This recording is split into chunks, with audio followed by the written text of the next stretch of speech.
noches.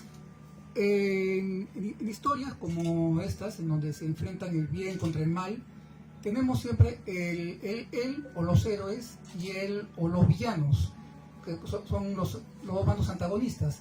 Sin embargo, hay situaciones en que el villano es un punto clave en la historia, incluso mucho más que el héroe. Y en ocasiones llega incluso a robarle el protagonismo al héroe. Tenemos, por ejemplo, la famosa saga de Star Wars, donde el personaje más icónico, el primer personaje que todos recuerdan, es Darth Vader. Pero si tomáramos todas las escenas en las que sale él en la primera película, tendríamos un metraje de 9 minutos, de las 2 horas que duró la película. ¿Por qué se ha convertido en un personaje tan icónico, tan importante? Por un lado, por su personalidad, por su inteligencia maquiavélica, por su doble de liderazgo, por su poder. Entonces, ¿por qué el villano puede ser más importante que el héroe? Por un lado, el villano se supone que hay que odiarlo, pero a veces está tan bien construido que en vez de odiarlo, lo llegamos a querer.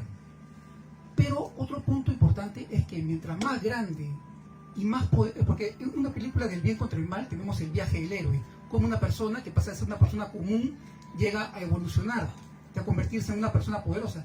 Entonces, mientras más poderoso, mientras más grande es el villano, mayor es el reto y más crece esa persona.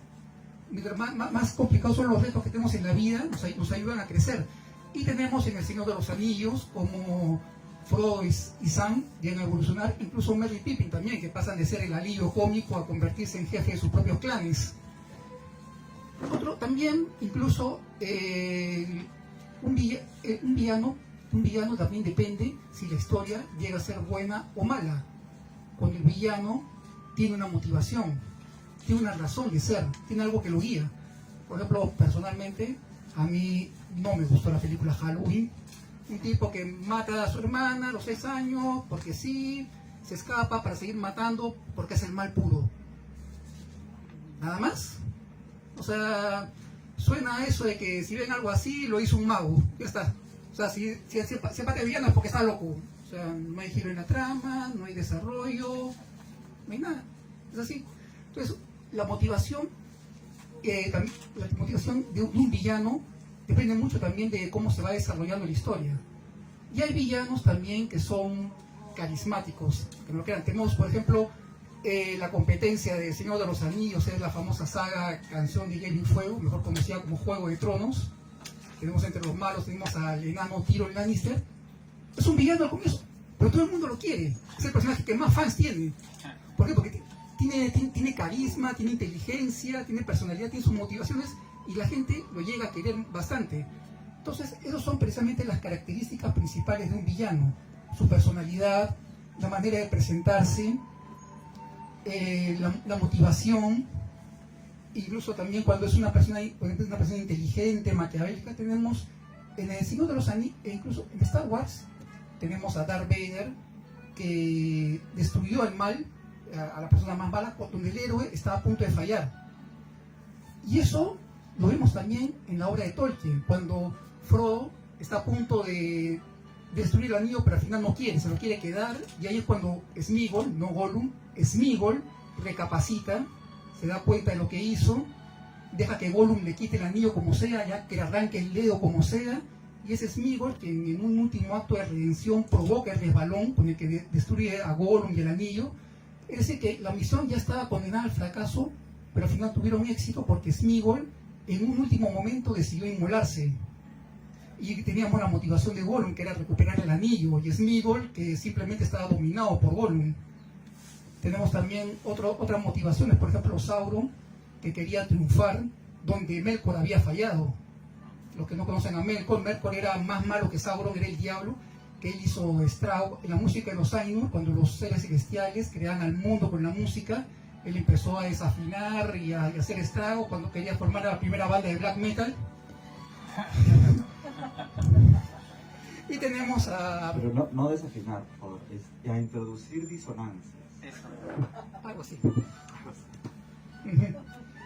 Claro. Incluso, claro, precisamente el plan de dominar al mundo. Y esos eran villanos, no eran cualquier villano. O sea, Melkor era un arcángel, Sauron era como una especie de ángel caído, no eran villanos cualquiera. Y otra cosa que Tolkien señala en su obra y en muchas otras obras es que el mal no nace, el mal se hace. Los orcos eran elfos que se corrompieron. También, y otras criaturas también. Sauron era un ángel que se corrompió por Melkor. Melkor era un arcángel, un Vala. O sea, Sauron era un Maya y Melkor era un Vala, y los dos se corrompieron, ¿no? Eran seres celestiales que se corrompieron. Y tenemos al hobbit Sméagol, que también se corrompió por el anillo, convirtiéndose en Gollum. Y también estaban algunos como Boromir, que no era malo, pero el anillo lo estaba tentando. Entonces ahí se ve que eso es otra cosa, que el mal se hace y no nace. El villano con una motivación bien definida, el villano que puede llegar a ser carismático, o el villano que tiene una personalidad definida, y no es simplemente el típico villano que solo quiere ver el mundo arder. El mal por el mal. ¿Qué? El mal por el mal. Exactamente. Que simplemente porque está loco nada más. Y... Para añadir algo. Sí, una pregunta. El personaje que sale en el primer libro, Tom Bombadil, ¿cómo lo puede...? Héroe. Bueno, es un héroe, exactamente, sí. Aunque ese personaje siempre ha sido el enigma interminable, hasta el día de hoy nadie sabe quién es. Algunos piensan que es el mismo Tolkien haciendo un cameo en su obra. En realidad Tom Bombadil era un muñeco que tenía su hijo, que no le gustó, lo tiró al desagüe. Tolkien lo rescató, le pareció simpática la figura, escribió un libro de poemas. Las aventuras de Tom Bombadil. Y otros poemas del libro rojo, que eran poemas ambientados en un mundo de fantasía, donde los dos primeros eran protagonizados por Tom Bombadil, y le dio un cameo en la obra. A uno piensa que es un Vala porque no lo afectó el anillo. Yo sigo pensando que es Aurea. No, que es... Usted dice que era oro. Que es Ormi, sigo pensando que es Ormi. No lancas, ¿Quieres no decir? lancas. Ah, ya. No, iba a añadir eso que... ¿Está funcionando? Arriba,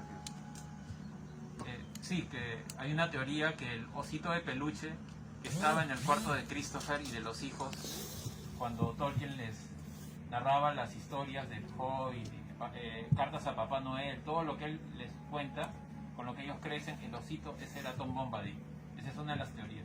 Pero es una de las respuestas, mejor dicho, de las preguntas que Tolkien nunca respondió. Entonces, podemos especular mil cosas, pero solo Tolkien sabe.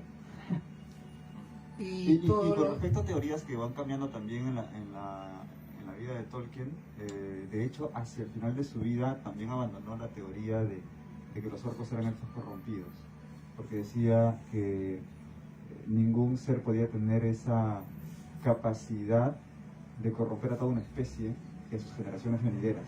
Sería demasiado poder para enfrentarse a la voluntad de Eru. Eru es el dios todopoderoso. Oye, Eru, Ilúvatar o Eru, ¿no? Entonces esa teoría al final fue abandonada. Hay varias teorías, varias explicaciones que Tolkien fue dando y las iba cambiando a medida que pasaban los años, y por eso mucha gente, y me incluyo, entre los fans de Tolkien dicen que el Silmarillion no es canon. ¿Okay? ¿Por qué? Porque el Silmarillion es una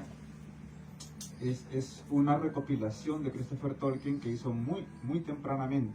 O sea, murió el padre y a los 2 años, 3,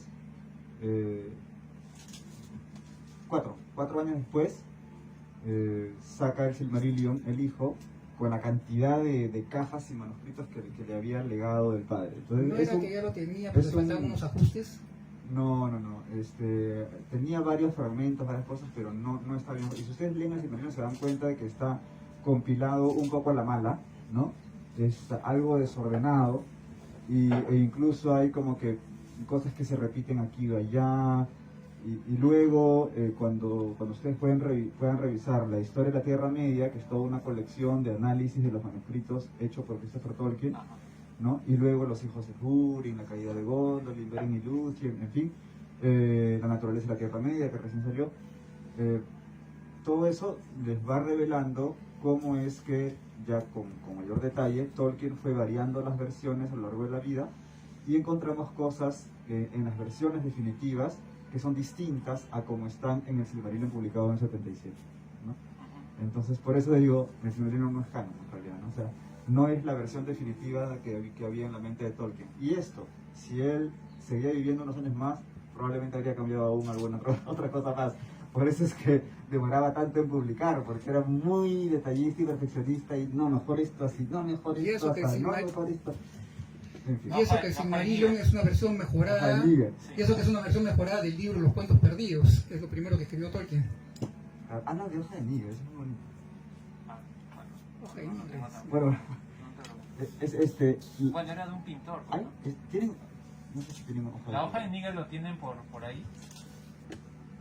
A la gente de no, Es un ah, ya. cuento de Tolkien, Ahí pero está. que no tiene nada que ver con la Tierra Media, igual que Gido, el granjero de Ham y el O sea, herrero que de lo que pasa es Medio. que Tolkien tiene otros libros que no tienen que ver con la Tierra Media. Ujú. Pero aquí tenemos un montón de libros. Igual que Roberando, El Roberando, reino ¿no? tenebroso. Ahí está. Eso, Sí. el reino peligroso, creo que. El reino peligroso. Ahí están Roberando, el Gido, el granjero de Ham, las aventuras de Tom Bombadil, y el Hoja de Níger. hoja de Nile, ¿Por qué y mencionábamos su hoja de ensayo Níger? Árbol y Hoja. Claro, claro. ¿Por qué mencionábamos, y Mitopoeia también, no sé si- ¿por qué mencionábamos hoja de Níger? Porque justamente es una analogía con lo que le ocurría a él mismo, ¿no? Sí. Es un pintor que empieza dibujando una hoja. De hecho es hoja de Nigel, no de of, sino by Nigel, ¿no? Ah, sí, O sea, claro. leaf by Nigel. Hoja, coma, de Nigel, ¿no? Porque la obra, su obra, su cuadro, era una hoja. Y el pintor era Nigel, hoja de Nigel, ¿no? Entonces él dibuja la hoja, pero le va dando tanto detalle y cada vez demora mucho en hacer esa hoja, y hasta que comienza a dibujar hasta la base de la hoja y se da cuenta que debe tener un pedúnculo ahí, y luego al final termina dibujando la ramita y termina dibujando un árbol con demasiado detalle, y luego el paisaje detrás y todo. Se le hace un mundo y él solamente quería dibujar una hoja, ¿no? Y se hace todo un árbol y un paisaje y una casa al fondo y todo, y cuando se muere, no les cuento al final. No, Pero sí se ve este, también como pero es Tolkien un poquito valora el la- valor de la amistad también, porque hay un amigo que también lo ayuda. claro. No, pues no hablemos mucho para que lo olvidemos. Hoja de Níger, así como está, una hoja. Bueno, Y ahí sacaron las hojas de Lorien. es probable, aunque no veo mucho la persona. ¿Si hay alguna otra pregunta? ¿Comentarios? Yo quería a Gabriel. Eso me olvidó, porque no se escucha. Ah, ya, yo sé lo que le quieres preguntar. Gabriel, ¿qué opinas de los personajes grises? O, bueno, o que pueden cuestionar que son, si eran villanos puros en... Di el nombre, yo sé que quieres Ah, decir ya. el nombre. Ya, lo digo nomás. Ya. Feanor, el elfo de Feanor, ¿era héroe o villano?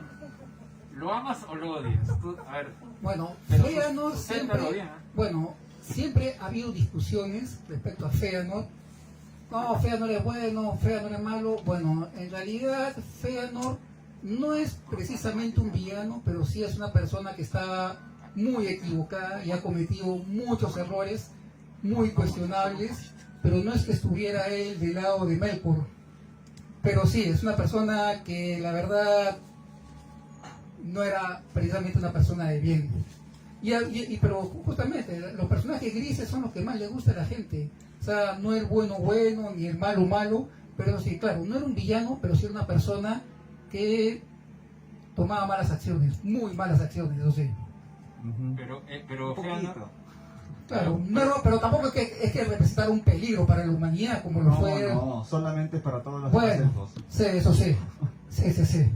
pero Sí, básicamente... fue una persona que, francamente, yo lo pensaba como una persona grande, pero después el tipo fue decayendo. Era un personaje que decayó solo. Yo diría que era una persona hábil, con Sí. cualidades, Ujú. pero moralmente, Sí. entre bueno y malo, yo lo pongo directamente entre los villanos. Sí, o El sea, hecho de que el sea tipo- enemigo de un villano no claro. lo hace héroe. El, Un fin, villano contra otro villano. el fin no, claro, como que el fin no justifica los medios, exactamente. Entonces, era un villano en contra de otro villano. Ya, lo que pasa es que Feanor, para empezar, mucho de la carga negativa que empieza a crearse en su psiquis o bueno, en lo que él representa, lo que se va convirtiendo, es desde que muere su madre. Entonces, desde ahí, los hijos que vinieron, que tuvo una madrastra, que tuvo hermanastros, desde ahí él rechazaba todo eso. Y él creía que él era único, que lo que él hacía era lo correcto. Entonces, todo lo que los demás elfos Noldor hicieran, o sea, él pensaba que él tenía que mandar por sobre todos los demás. Entonces, de alguna manera, quizás de una manera menor, era una especie de Melkor también. Pero su madre no muere en el parto. Por eso. O sea, desde el principio, ¿no? No, claro, pero no inmediatamente después tuvo la madrastra. Ah, ok. Él fue creciendo Ya. Con el segundo compromiso del padre, ahí Claro. se pone... y encima los otros. ¿Quién era Finarfin? No me acuerdo cuál era. Había uno de los hermanos que también lo detestaba a Feanor. Había un conflicto ahí de los. Probablemente Finarfin, porque Fingolfin se portó muy bien. Sí, siempre. no, por eso digo, sí. O respeto con Fingolfin. Perdón. Y él tuvo el valor de enfrentarse cara a cara con Melkor, con Morgoth. Aunque hay gente que se opone y dice que simplemente fue una tontería y un suicidio, pero... Bueno, también. Pero ya ¿Ha soy- visto el dibujo de Nashmith Sí, que sí, sale sí, enfrentándose igual. ante un Morgoth de 5 metros? Sí, muy buen dibujo. Sí, buen dibujo, ¿eh? Parecía Lady de Iron Maiden, ¿no? ¿Viste? No, lo que pasa es que, bueno, de lo que justo yo a Gabriel, antes de la reunión de hoy, yo le estaba diciendo de que a Feanor siempre lo catalogan como villano porque es una conversión, ¿no? De que haya nacido bueno o malo, no sabemos, pero desde siempre su camino era ir hacia el mal, porque solo pensar en sí mismo quería todo para él, los Silmarils, que eran las joyas, todo eso lo quería para él. Creo que incluso con Galadriel tuvo un choque ahí porque creo que hasta le pide que le regale sus cabellos, ella no quiso, y ahí también creo que, no sé, se la tuvo jurada a Galadriel también, creo que por A ahí. él no, pero a Gimli sí. Le quemó las naves, tuvo que irse por el Exacto. Bueno, pasa que lo consintieron mucho y Y hizo que todos los elfos al final, los elfos que migraron a la Tierra Media, sufrieran, pero una de 1000 penurias. Y su padre tampoco fue un buen padre. O sea, tuvo de todo para ser villano en realidad. Problemas educativos. Y nunca se habla de elfos corrompidos. O sea, no me refiero a los que son los orcos, sino elfos corrompidos por dentro, ¿no? O sea, que deciden obrar mal Bueno, o las guerras. pero yo me acuerdo que en Silmarillion a cada rato veía un personaje que mataba al otro. No, claro, sí. Sí. Pero justamente, o sea, esas matanzas, lo que le llaman las matanzas de hermanos, ¿no? O sea, de elfo contra elfos, o fueron originadas por Feanor directamente o indirectamente. Exacto. Siempre Feanor estuvo directa o indirectamente en la causa de estas matanzas, ¿no? Entonces, no sé, dentro de lo que son los elfos, yo no veo villano más villano que Feanor, pero no he visto que lo cataloguen en realidad como si... Normalmente uno piensa en los villanos y en el universo de Tolkien estamos hablando de Morgoth, Sauron, los orcos, Saruman. Saruman, ok, Gothmog, ¿no? Los Balrog, ok, porque son los monstruos, los malos, los abiertamente malos. Feanor es un elfo, entonces los elfos son todos como que, ay, los elfos son los buenos, los elfos. Pero Feanor, bueno. Y no todos han leído el Silmarillion. No todos han leído el No Silmarillion. leeremos más porque no han leído Ahí lo pueden adquirir en el puesto de al fondo de teatro. ¿Quiénes han leído Silmarillion? Ah, ya, entonces... Ah, todo es normal. Lo he hecho así. Pero ahí tienen el Silmarillion. Que pueden adquirir No lo veo. en el ¿Dónde puesto. está? Ahí está, lo que pasa es que ahí está. Ahí Ahí está. está. Ahí está. El rojito. Silmarillion, Ajá. claro. Que sí, ya sé que dice que no es canon, pero tiene muchas historias muy interesantes. Y Bueno, así como dicen leyendas de la Tierra Media. de esa misma edad tenemos los libros que son Los hijos de Húrin, La caída de Gondolin y Beren y Lúthien. No sé cuál es ahí. Aquí. Ahí veo la caída La de caída Gondolin. está ahí. Ahí está la caída de Gondolin. Arriba. Arribita. Los hijos- Y ahí están los hijos de el Húrin, otro día pero están no los veo, hijos de Húrin. pero no veo Beren y Lúthien. Me parece que leí por ahí el otro día. Como es poesía, creo que está en otra sección. Beren y Lúthien. A veces lo ponen en otra sección. Pero sí debería estar. No, Beren y Lúthien no está, pero está los hijos de Húrin y la caída de Gondolin. Son, ahí está, esta es los hijos de Húrin, ¿no? Son historias de la primera edad. O sea que no van a ver en la serie de Amazon. Me estaban preguntando al inicio, antes de empezar el conversatorio, alguien estaba preguntando por ahí. ¿Vamos a hablar de la serie de Amazon? No directamente, pero lo de la serie de Amazon es... 10 pesos es otro villano. Es la pregunta. La pregunta, ¿10 pesos es otro villano? Lo sabremos pronto. Y yo creo, bueno, lo que también quería señalar era de que yo considero que hacia el final de la Comunidad del Anillo, Boromir sí se podía considerar un villano también.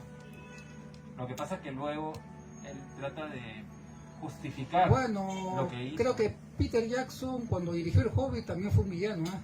Ah, Es como Feanor, empezó bueno con El Señor de los Anillos y se volvió un villano Pero con El Feanor Hobbit. no empezó bueno. Feanor de arranque le sacó la espada a su hermano porque le estaba... Bueno, sí. No importa. Pero Peter Jackson se volvió malo cuando dirigió El Hobbit. Pero decías, perdón, se me fue lo que acabas de decir con el comentario de Boromir. Boromir, sí. Boromir llega a tener un momento, una tentación y una caída, pero no pienso que eso lo configure como villano probablemente, ¿no?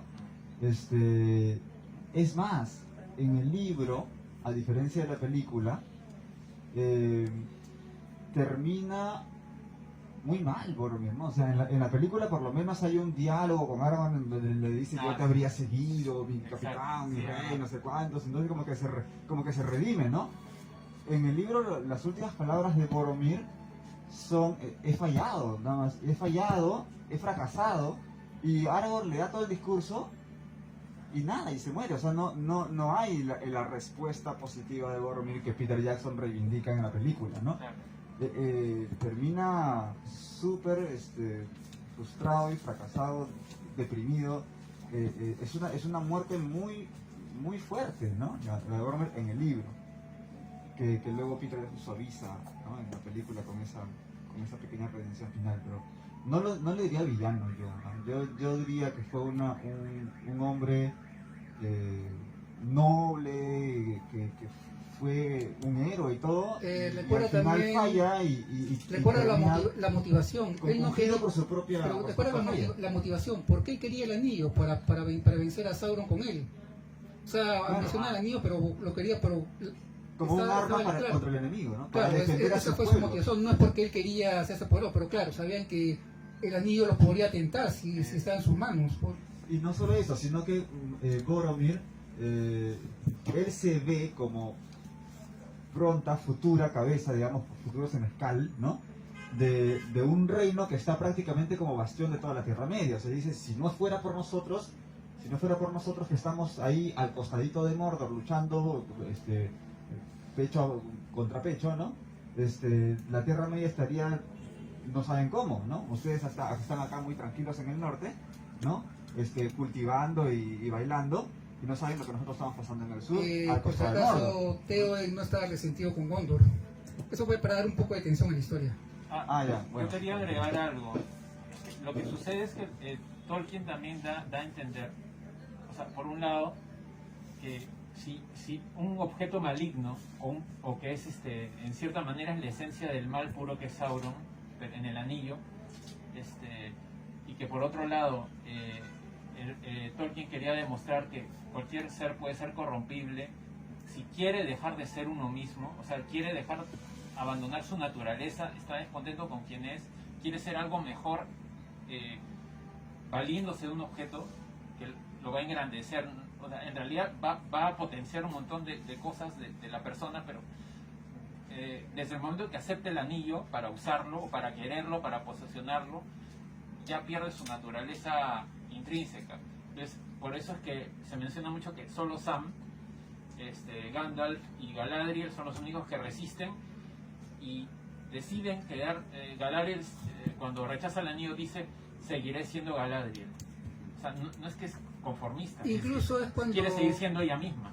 Incluso acá la escena cuando el anillo trata de tentar a Sam, porque Sam era jardinero, Sí. y le ponen un jardín, y él tiene la visión de un jardín gigantesco, Exacto. pero decía, es demasiado grande para mí, y por eso resiste la tentación. Pero Sam, Sí. yo diría que incluso Sam, en relación con el anillo, es una figura más importante que Gandalf y que Galadriel. Porque Gandalf lo rechaza antes de tomarlo, digamos, o sea, no me lo des. Galadriel también, me lo estás No, ofreciendo, claro, no lo- por pero favor. Sam fue portador del anillo. Por eso todo el que Fue considera portador a Sam 3 y no a días. Frodo. 3 días. 3 días con el anillo, y al cabo de esos 3 días lo devuelve y ya. Por eso es que Tolkien considera a Sam y no a Frodo como el héroe de la historia. Bueno, no, él digamos. Bueno, más que nada, pero ¿por qué? Por humildad. Porque era humilde. No, pero es que él sabía su papel, él sabía que había cosas que él no podía hacer. Él lo entiende así.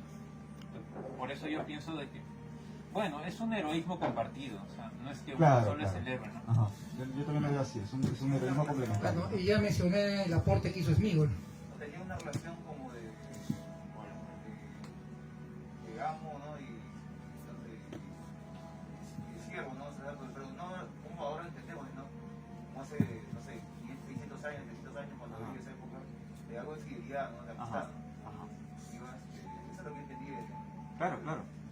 Claro, es pero en su la amo. película como que no se nota mucho, pero en el libro sí se remarca eso. Sí, en la película es una relación que se ve solamente de amistad, aunque al principio sí se ve como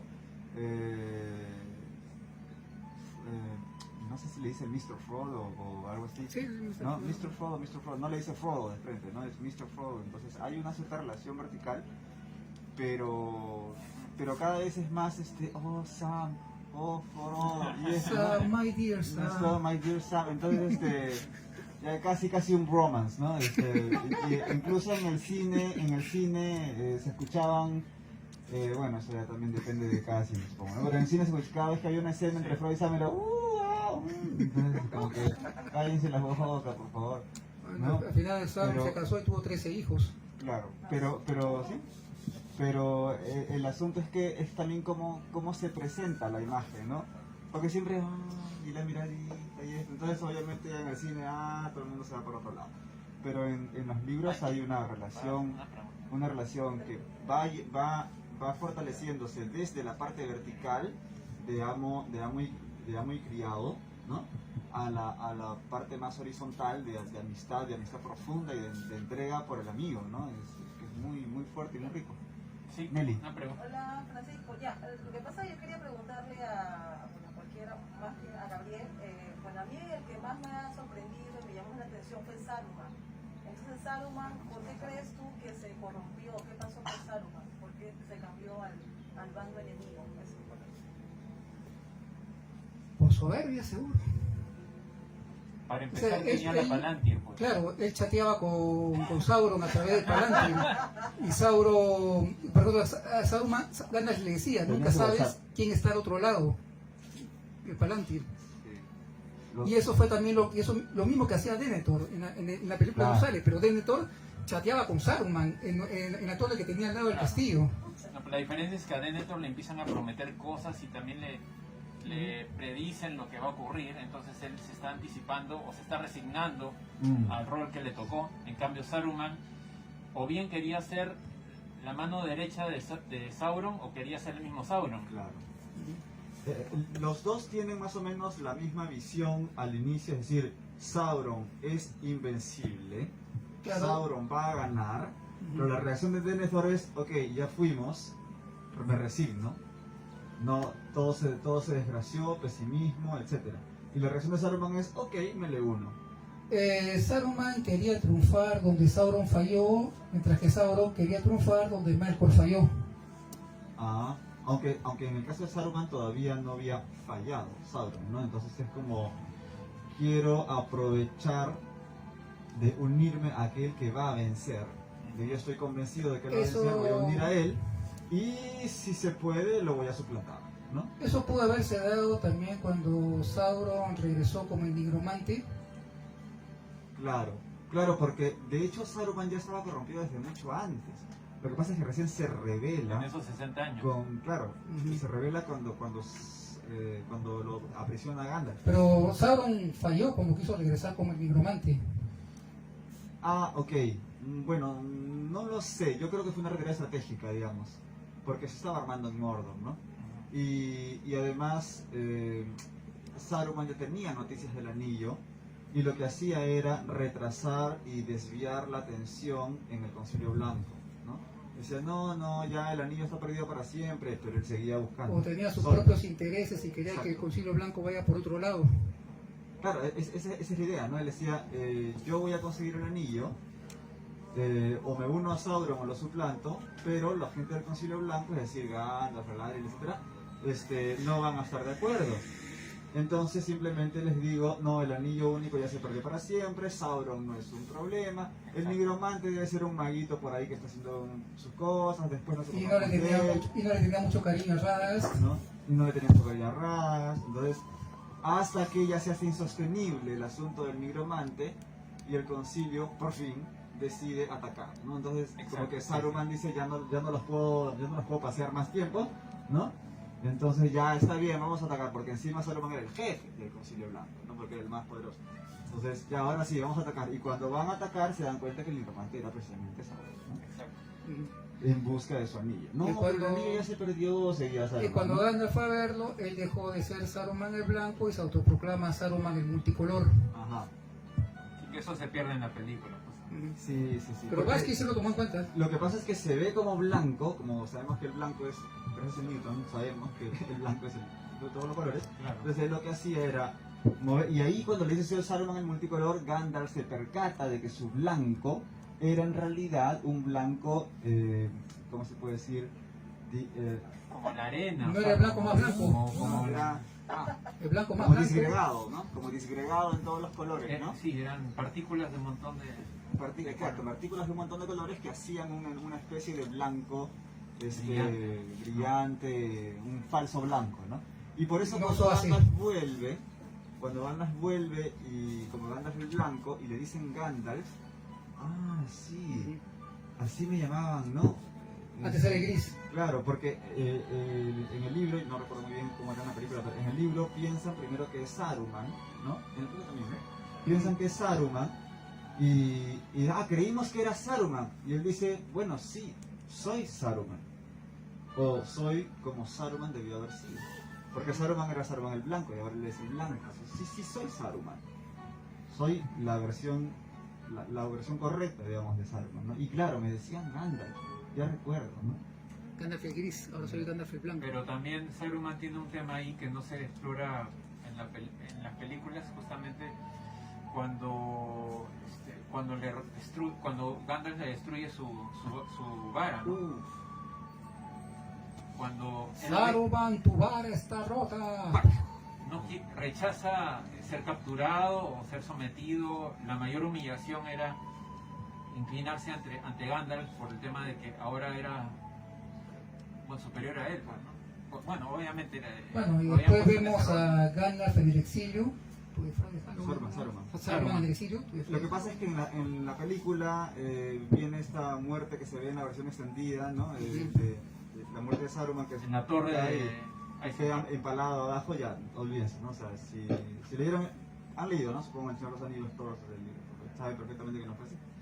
Pero bueno, yo pienso que era una decisión acertada al final, por más que me dolió el no incluir todo el asunto del saneamiento de la comarca, porque era como que un spin-off, ¿no? O sea, ya era demasiado.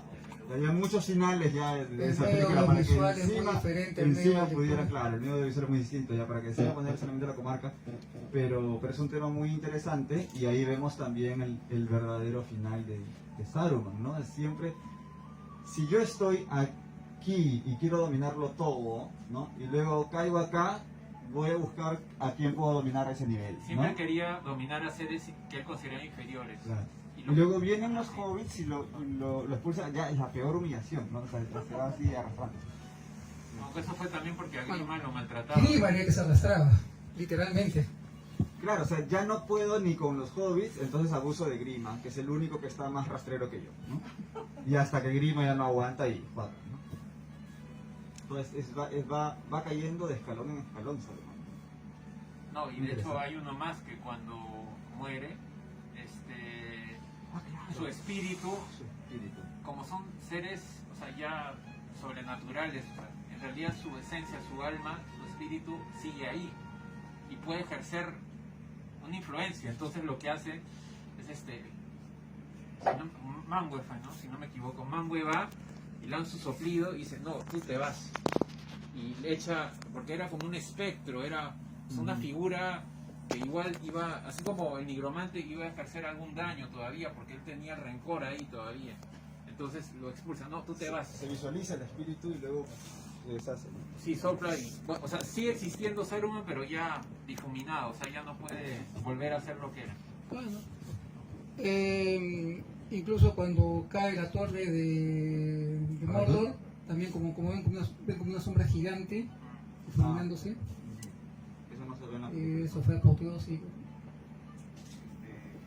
Lo de Salomón, ¿tiene Salomón? Él intenta emular a Sauron, ¿no?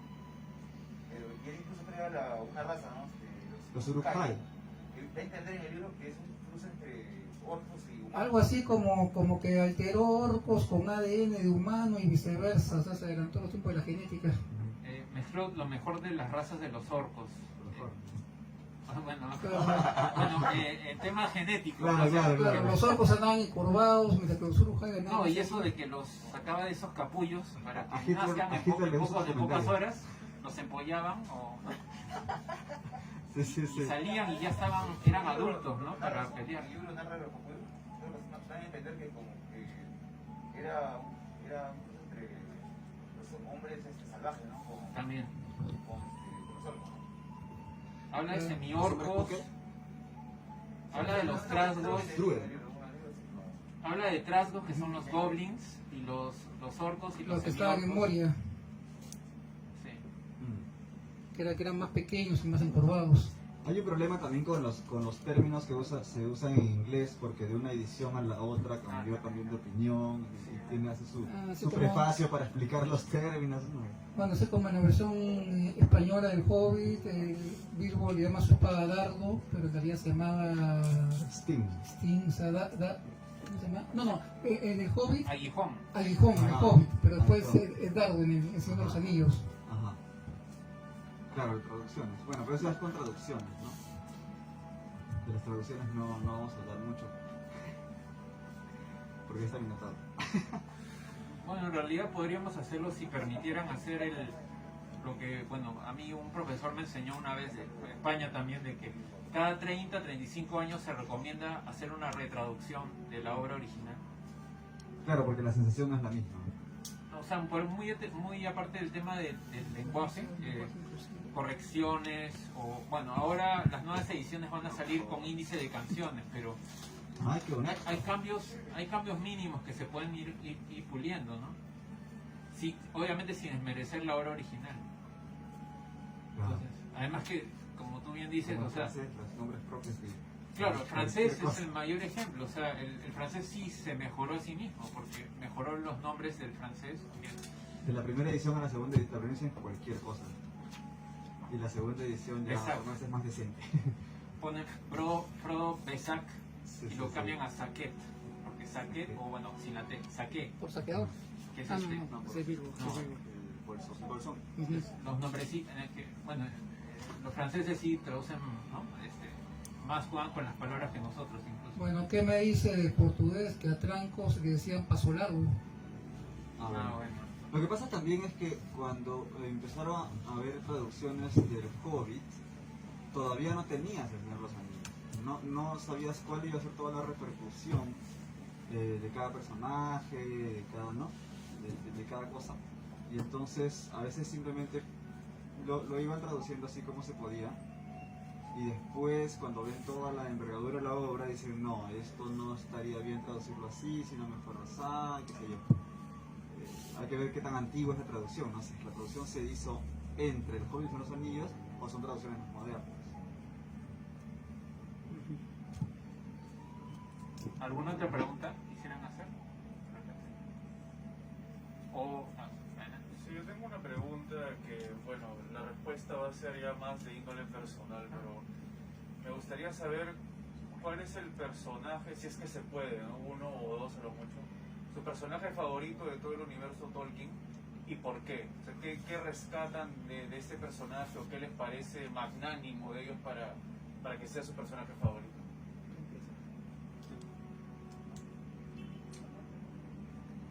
Está bien, lo voy a decir. En la asamblea van a decir, ya ven, yo sabía. Fingolfin, yo diría. Ah, mira. Sí, no, era un secreto a voces. Porque siempre me decían, no, lo que pasa es que tú eres Fingolfin, no. Y decía, no, bueno, es que es un buen personaje. No, pero yo, después de haber escuchado esa pregunta varias veces, no, y tener que pensarlo. No, yo diría que Fingolfin. Fingolfin es un elfo que hizo todo bien, ¿no? Y enfrentado a situaciones en donde cualquier otra persona o podría haber justificado una mala acción. Es decir, por ejemplo, tú estás en una discusión enfrente de tu padre y tu hermano te saca la espada y te la pone en el cuello, ¿no? Podría ser una reacción sacar tú también la espada o qué sé yo, sobre todo si sabes que tienes la razón y el otro está de más, ¿no? Entonces ponerlo en su sitio, ¿no? Sobre todo si estás en tu derecho de ponerlo en su sitio. Pero no, él es más noble, o sea, es la caridad supera la justicia, por ejemplo, es una máxima católica, ¿no? O sea, Tolkien era católico y él mismo reconoce en sus cartas que al principio de manera inadvertida y después de manera voluntaria pone mucho de lo que es la teología católica en su obra, ¿no? La caridad supera la justicia. Entonces, lo justo es esto, pero yo por caridad puedo ir más lejos de eso, ¿no? Entonces quizá lo justo ahí, por ejemplo, era que lo pusiera en su sitio a Feanor cuando no. Pero en ese momento él es más noble que la propia justicia que lo favorece, ¿no?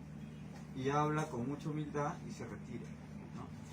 Y luego él no está de acuerdo, por ejemplo, con seguir a Feanor, pero como ve que gran parte de su pueblo se va, él, por amor a su pueblo, dice, no se pueden ir así nomás, tengo que ir con ellos, tengo que guiarlos.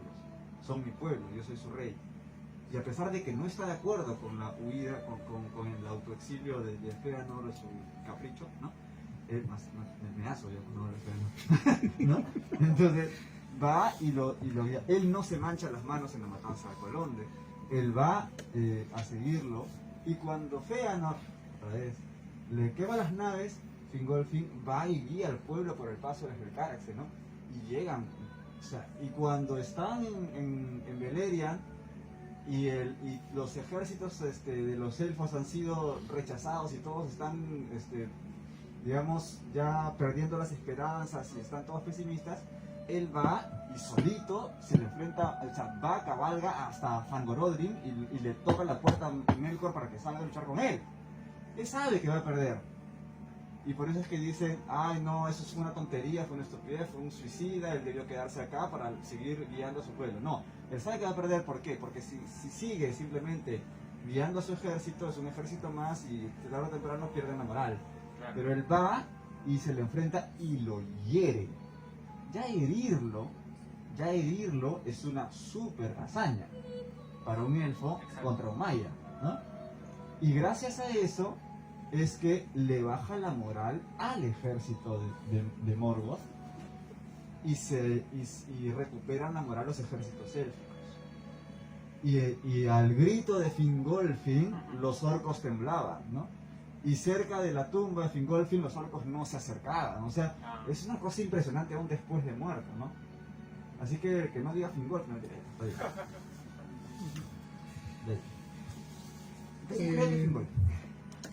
El mío es Faramir. A diferencia de Boromir, que ambicionaba el anillo, el Faramir, el del libro, no el de la película, el Faramir, él decía que no deseaba el anillo, aunque lo hubiera tirado ahí en la orilla.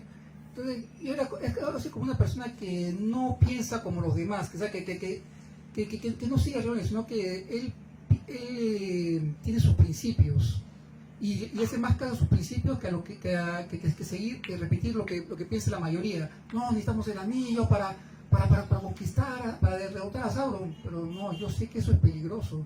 Así que no creo. Entonces, es mi favorito, Faramir, porque es una persona íntegra, que le hace más caso a lo que piensa, a sus principios, que seguir a la mayoría. Aparte El que de los libros, como has dicho. El libro, no de la aparte película. que sí se... Y al final lo deja ir a Sam y Frodo cuando sabe que su viaje era para destruir el anillo. Ah, era eso. Bueno, Claro. siguen entonces. o sea, además que era el discípulo de Gandalf. O sea, literal sí era su discípulo. Recibió sus enseñanzas de todos los humanos. Sí, él...